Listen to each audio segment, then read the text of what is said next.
I balanced the casserole dish in one arm and shifted the grocery bag to my other hip. It was heavier than I remembered. Maybe because I'd made the pasta from scratch that morning, layered it just the way Ethan liked, extra bechamel, in the middle, a dusting of nutmeg. He used to say it reminded him of Sundays when his dad was still alive. I didn't call ahead. I figured I didn't need to. This wasn't a stranger's house. It was the home where I'd helped raise 2 grandchildren, folded 1,000 tiny shirts, scrubbed floors, paid half the mortgage for a year when Ethan got laid off. From the sidewalk, I could hear laughter. Sloane's voice, then Ethan's, then a child shrieking in delight. The porch light was off, but the living room windows glowed warm. I knocked once, then again, then rang the bell. Nothing. Just muffled music and that same laughter. I stepped back unsure now and was about to knock one last time when the door finally creaked open a few inches. Ethan slipped out and pulled the door shut behind him. "Hey, Mom," he said, not quite meeting my eyes. "Hi," I replied, holding up the groceries. "I just thought I'd drop some things off. I made the casserole you like, and I found those berries Mia likes for her breakfast." "Mom," he cut in, glancing back at the door. We're trying to make space for our own family now."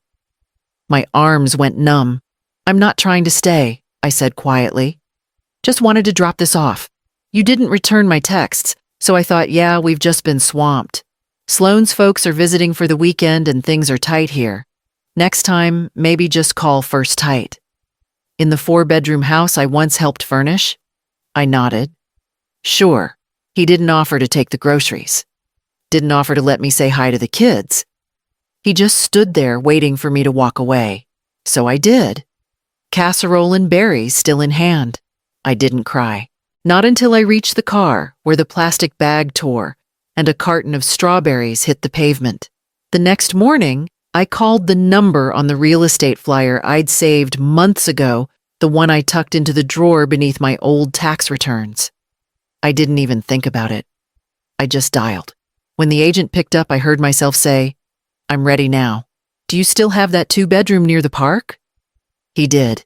3 showings, 2 cups of bad office coffee, and 1 whispered offer. Later, I signed the papers. No family group text. No Sunday dinner announcement. No mention of it to Ethan. Just a quiet signature on the dotted line of independence. The house wasn't big, but it breathed. Windows that opened wide hardwood floors with age and story. A screened porch that let in the sound of wind and birds. Not traffic, not arguments, not laughter I wasn't invited into. The kitchen had just enough space for one person who didn't mind eating alone. I brought in only what I loved, a chipped blue coffee mug, my mother's cast iron pan, and a single bookshelf filled with novels I'd never had time to read. I bought a kettle, but never used it. I drank coffee now. Strong, dark, honest. On the 3rd morning, I stood by the sink with my mug in hand and watched a squirrel dart across the porch railing. A breeze moved through the trees like a soft breath. I hadn't heard a voice in over 24 hours. It didn't feel lonely. It felt earned. Maybe silence isn't emptiness, I thought. Maybe it's the cleanest kind of goodbye. The only message I sent that week was to the utilities office to transfer everything into my name. The mailbox stayed empty, except for catalogs and 1 letter from the school district, thanking me for 39 years of service. I framed it, hung it above the small desk in the guest room. The guest room no one had asked to stay in. By the end of that week, I'd memorized every creak in the hallway and every bird song at 6:12 a.m. And then one afternoon, I heard someone mention my name. It was a Saturday afternoon, and I was flipping through seed catalogs at the hardware store when my niece Zoe spotted me in the paint aisle. She rushed over with that sunny energy only people under 30 seem to carry without effort. "Aunt Callie, you missed it," she said, practically bouncing. "Missed what?" "The party last night. It was beautiful. Sloane really outdid herself. We all thought you'd be there." I blinked. What party? Zoe pulled out her phone. Wait, you didn't know? She scrolled quickly, then turned the screen toward me. See? Look. The photo showed a warmly lit room, string lights wrapped around curtain rods, a long buffet table filled with finger foods and sparkling drinks. The people in the shot were familiar. Sloane, Ethan, their friends, some of Sloane's cousins I'd met once at a holiday gathering. My breath caught, not because of the people, but because of the room. That was my living room. The arched doorway, the floral curtains, I'd just hemmed the wine glasses lined neatly on the oak buffet table I'd bought secondhand and refinished myself. I stared harder. Someone had moved the throw pillows. They brought folding chairs. One of the children, possibly Mia, was sitting in my reading chair, swinging her legs as if she belonged there. And maybe to them she did. Zoe, I said slowly. Where was this? She looked at me like I was joking. At your new place. Duh. Ethan said you were traveling, but said it was fine to use the space. You didn't know, I shook my head. My mouth felt dry. Oh. Her voice dropped. Sorry. I thought. I just assumed. I smiled, or at least tried to. Don't worry. But as I walked back to the checkout line, seed packet still in hand, the shock settled deep. They hadn't just entered my home. They'd made it theirs without knocking, without asking, without once thinking to include me. That night, I dusted off the security camera app I hadn't opened in weeks. The cameras were never meant to catch anything. I'd installed them during the first week more out of habit than fear. After years of working late and living alone, I'd gotten used to subtle precautions, motion sensors labeled keys, quiet routines. Safety wasn't a luxury, it was part of my wiring. That night I sat at my desk, coffee growing cold beside the mousepad, and pulled up the app. My hands moved automatically, but my heart thudded like I was trespassing into my own life. The living room feed opened first. It took only seconds. There they were, Ethan, Sloane, her parents, toasting with my wine glasses, eating off the plates I'd unpacked one by one, laughing like it was their home, not mine. The music played low in the background, just enough for the walls to feel like they belonged to someone else now, someone I didn't recognize. Sloane's mother placed a tray of mini quiches on my coffee table. No coaster. Her father tapped his wine glass with a fork and gave a speech I couldn't hear. Everyone clapped. And then I saw him. A stranger, mid-30s maybe, sitting in my reading chair. One leg crossed, sipping casually, scrolling through his phone. That chair had belonged to my husband. I kept it not because it matched, but because it didn't. It was memory stitched into fabric. They didn't know. They didn't care. I didn't cry. I didn't throw anything. I just watched until the battery warning blinked and the screen dimmed slightly. Then I clicked download. Footage 1. Living room, footage 2. Kitchen. Footage 3. Entryway. I saved them to a folder called Evidence 01 and backed it up to an external drive I hadn't used in years. The next day I went into town and bought new locks, not because I was afraid, but because I was finished pretending I was welcome. When I got home, I called the locksmith, scheduled the change, then stood at the doorway and looked around my house like a guest trying to remember where everything used to go. Mr. Ellison showed up at my porch with a basket of lemons and a hesitant smile. He always brought something. Last week it was zinnias, before that, a small jar of blackberry jam. This time, he lingered longer, shifting his weight from foot to foot, like he wasn't sure if he should speak. I wasn't going to say anything, he finally murmured. But I saw some cars in your drive the other night. Thought you were hosting something. I looked at him for a long moment. You saw them. He nodded slowly. Lights were on in every room. People coming in and out the back gate. Music not loud, just enough to carry. I figured you had company. Didn't want to interrupt. They were there all night, I asked, keeping my voice even. He sighed. Close to midnight, I'd say. I just assumed you'd invited them. I thanked him for the lemons and stood on the porch long after he left. My fingers tightened around the basket. Lemons for a house that had been used like a rental. Lemons for silence, mistaken as consent. That night, I called the locksmith again to see if he had an earlier opening. He didn't nothing available until next week. So I did what I could. I updated every digital code, reset the passcodes on my camera app, and uploaded every clip to a private cloud. I didn't text Ethan. Didn't ask questions. I'd already heard the answers, just not in words. Before bed, I pulled out the journal I hadn't written in since the week I moved in. I opened to a clean page and wrote one sentence in careful, centered handwriting. I am not invisible, just patient. I closed the journal, set it on my nightstand, and turned off the lamp. The house creaked the way it always did after sunset. Slow, settling, honest. The next morning, I woke to a voicemail from Ethan. The voicemail was short. Too casual for what it needed to be. Hey, Mom. Sloan told me. Zoe might have mentioned the get-together. We didn't think you'd mind. You're hardly ever home anyway. Just figured, the place could be used. No apology. Not even the courtesy of a question. Just the assumption that my absence was permission. I sat with it for a minute. Let the words hang there in the quiet. Then I called him back. He picked up on the third ring. Hey, you made copies of my keys. A pause. Just long enough to confirm what I already knew. Then, don't overreact. It was just one night. One night, I asked. He hesitated again.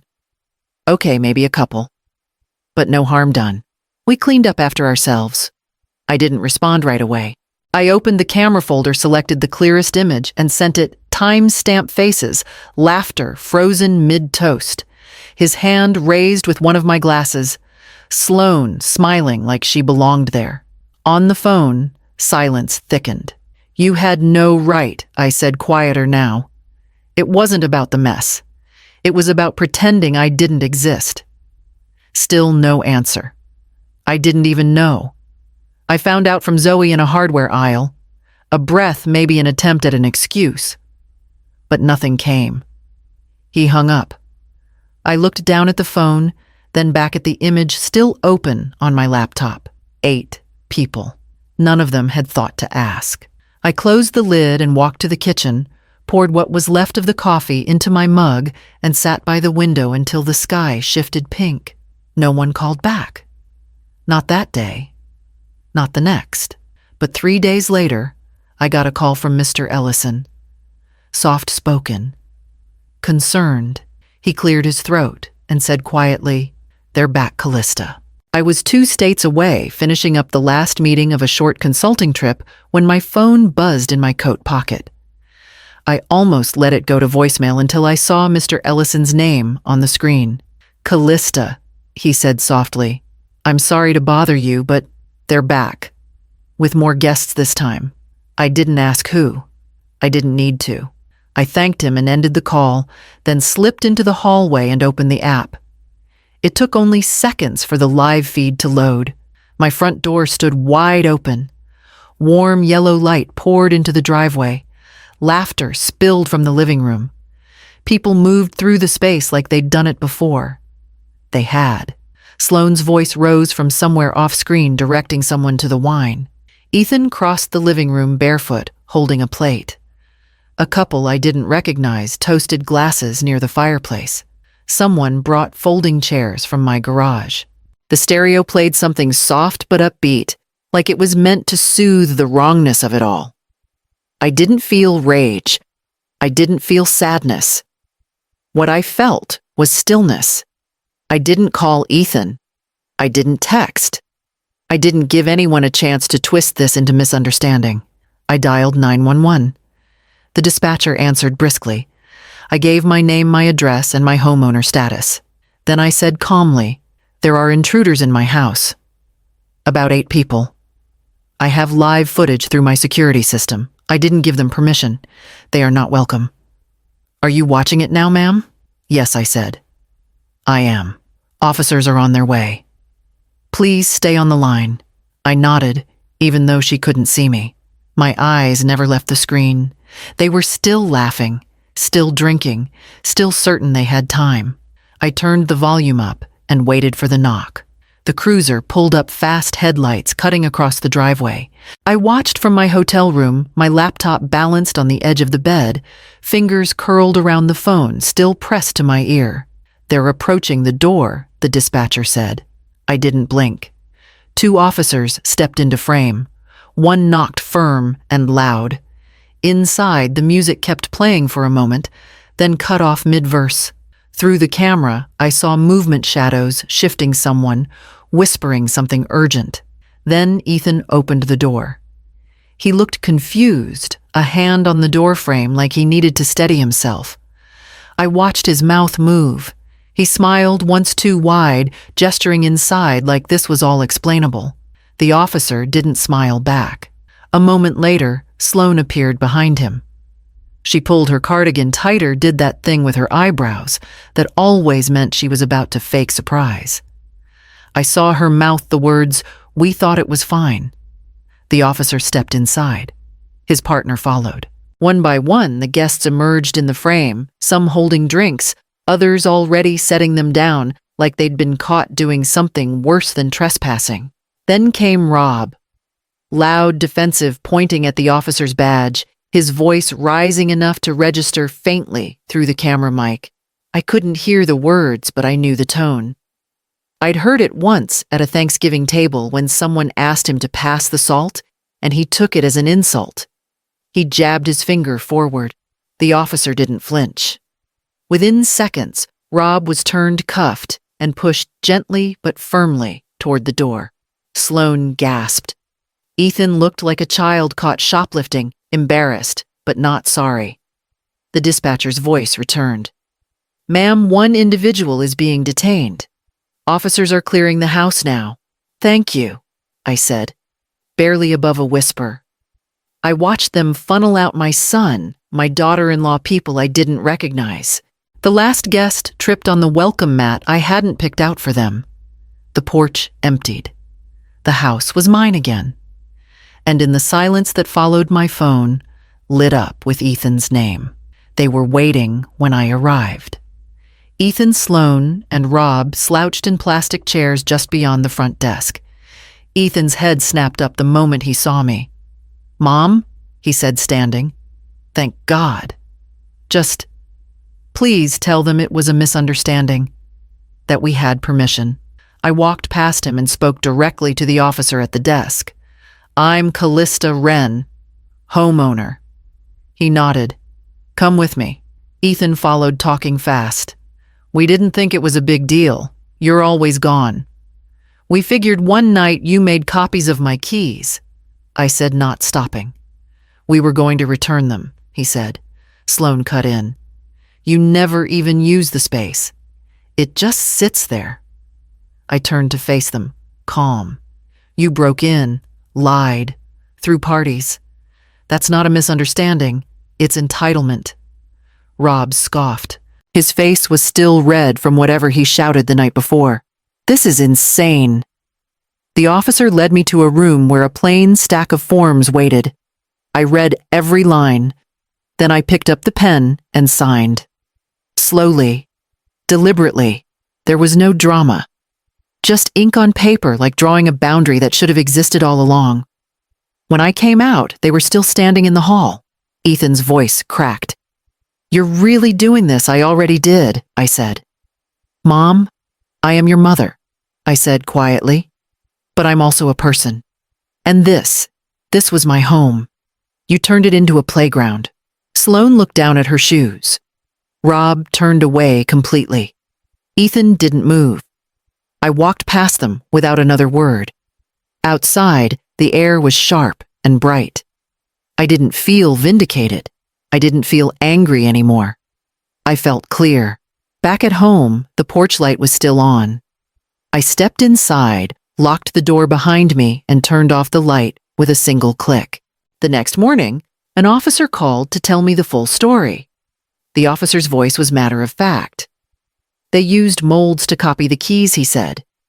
"Your daughter-in-law's brother, Rob, had a friend who knew someone in HR at your old district. They'd been tracking your travel schedule for weeks. He paused, waiting for a reaction. I didn't give him one. Do you want to press for full charges? No, I said. Just consequences. After I hung up, I went room by room. I scrubbed every dish, re-washed linens, opened windows, let the air move through the house like a reset. By late afternoon, the locksmith finally arrived. While he worked, I changed every password, every code, again. I erased what they touched, not to forget, but to reclaim. That evening, I printed a single frame from the footage Sloane in my kitchen wine glass, in hand, smiling like she belonged. I slid it into a plain white envelope, along with a note I wrote in slow, even script. This home is not abandoned, just protected. The next morning, I made coffee and sat outside with the sun on my shoulders. No one called. No one knocked. And for once, that silence didn't sting, it settled. I looked around my porch. The plants I'd potted still bloomed. The wind still rustled the trees behind the fence. And the chair beneath me, the one they hadn't touched, held steady. No more questions. No more explaining. I didn't need permission to feel safe in my own home. I didn't need their names to be written in ink anymore. They'd written themselves out. The only thing left was what I built with my own hands, what I protected with my own spine. And tomorrow, I'd begin again, this time on my terms.